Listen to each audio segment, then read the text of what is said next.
Vous voyez un peu, dans leur cas, dont ils ne sont pas morts comme Usa est mort.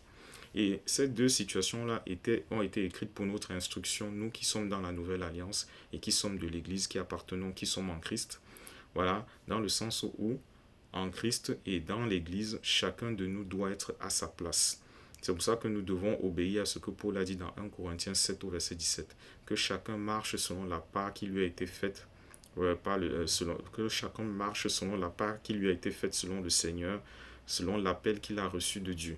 Vous voyez un peu, c'est pour ça que dès l'instant où on est né de nouveau, nous devons désirer de tout notre cœur connaître Dieu en marchant selon sa parole, en s'attachant à sa parole, à méditer, à mettre en pratique et en ayant une vie de prière en étant soumis à l'Esprit de Dieu.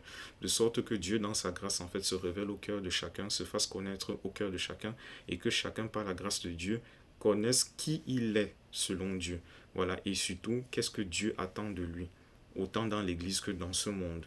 Comme ça, il sera à sa place et saura ce que Dieu lui a donné comme capacité, comme moyen de divers ordres afin d'accomplir sa volonté sur la terre. Vous voyez un peu, nul d'entre nous ne doit s'attribuer la place d'autrui. Chacun doit rester à sa place. On peut se soutenir dans la prière et conformément à la volonté de Dieu en restant à l'écoute de sa voix. Mais chacun doit veiller à rester à sa place en portant le fardeau que le Seigneur lui a donné par l'Esprit de Dieu. Vous voyez un peu? Parce que si chacun se permet de s'attribuer des places qui ne sont pas la sienne, des fonctions, des responsabilités qui ne sont pas les siennes, en fait c'est ça qui amène le désordre dans l'Église. Et Dieu risque de frapper si on persiste, si on ne se repent pas.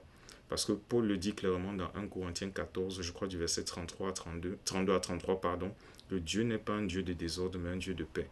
Et lorsque chacun s'en tient à ce que Dieu attend de lui, c'est là qu'il devient un agent, un vecteur de paix par le Saint-Esprit dans la maison de Dieu et même autour de lui dans le monde.